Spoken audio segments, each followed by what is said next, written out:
안녕하세요. 스티브왕 부동산 그룹의 스티브왕 인사드리겠습니다. 반갑습니다. 오늘 영상은 저희 매물 중에 정말 감사하게 또 한 번 캐나다의 5대 대형 은행이 있잖아요. 그죠? RBC, TD, BMO, 스코차, CIBC 중에 한 은행으로부터 법원 경매 매물 의뢰를 받고 지금 팔고 있는데요. 일반적인 법원 경매 절차는 이미 저희가 몇 차례에 걸쳐서 빠삭하게 설명해드린 그런 영상들이 있죠. 여기 링크를 통해서 클릭하시면 자세히 보실 수 있는데요. 제가 짤막하게 예를 들면 일반적인 경우는 보통 안타깝게도 집주인께서 모르게지를 수개월간 못 내면 렌더라고 그러죠. 이 은행 측에서 강제 매각 권리를 법원으로부터 받고 행사를 함으로써 이제 리스팅도 올리고 매각 진행이 되는데, 여기서 이제 바이어가 나타나서 인스펙션도 해보고 뭐 모르게지도 알아보고 다 일반적인 것 같아요. 그죠? 그래서 오퍼를 넣고 은행 측에서 수락을 하고, 여기까지는 일반적이죠? 근데 여기서 보통 리셀과 달리 법원으로 이게 넘겨집니다. 그래서 법원 날짜가 공개가 되고, 그러면 일반적으로 근데 그게 끝나는 게 아니라 이제 경매 절차가 시작된다고 보시면 돼요. 그래서 바이어 B라든가 바이어 C라든가 바이어 D가 관심 있으면 그때 경매를 참여를 할 수가 있어요. 그래서 그 경매가 열리는 그 법원에서 결정이 납니다. 그게 일반적인 케이스예요. 근데 저희가 오늘 소개해드릴 저희 매물 중에 하나인 이 법원 경매 매물은 세입자가 살고 있었던 매물입니다. 이 경우는 완전히 달라져요.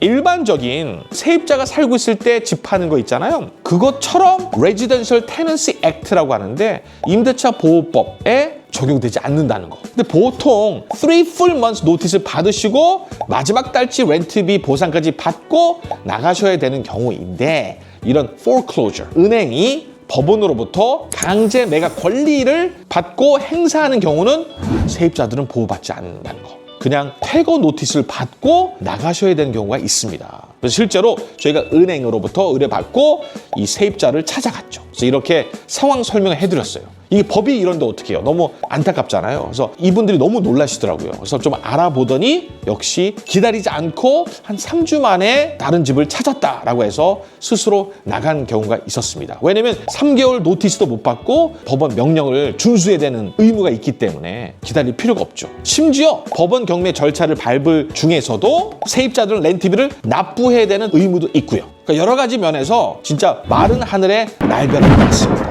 그렇죠? 세입자들은 렌트비를 그냥 꼬박꼬박 잘 내는데 이 랜드로드라고 그러죠. 집주인이 무슨 상황이 있어서 모르게지를 수개월 동안 못 내면 이렇게 법원 경매 절차로 넘어가게 되죠. 이론적으로 또 서류상에는 뭐 한 3개월 정도 밀리면 바로 이렇게 foreclosure라고 그러죠. 차압에 들어간다. 하지만 어느 정도 좀 기회를 주긴 줍니다. 아직 법원까지, 즉 강제 매각 권리가 은행으로부터 넘어가기 전 단계인 그런 매물들도 있고요. 그래서 저희 최근에 어떤 고객께서 그런 거를 또 정말 좋은 가격에 구매하도록 저희가 도와드린 경우도 있고요. 리얼터 분들을 포함해서 많은 분들이 모르시고 계셨을 것 같아서 오늘 영상을 찍기로 했습니다. 이 임대차 보호법에 관해서는 또 저희가 올려드린 영상이 있죠. 여기도 링크를 클릭하시면 또 최근에 바뀐 임대차 보호법을 자세히 빠삭하게 아실 수 있는데요. 일반적으로 집을 팔겠다고 해서 집주인이 강제로 세입자한테 나가주세요를 못합니다. 그건 안 되고, 오직 집주인이 들어가거나 또는 집주인의 직계가족, 엄마, 아빠, 아들, 딸, 또는 매각 시에 새로운 집주인의 본인이거나 엄마, 아빠, 아들, 딸, 이런 직계가족이 들어간다고 할 시에만 3개월, 3 full months 노티스를 주시고 그 다음에 한 달치 보상을 그 세입자분이 받게 되잖아요. 그거와 여기는 완전히 별개입니다.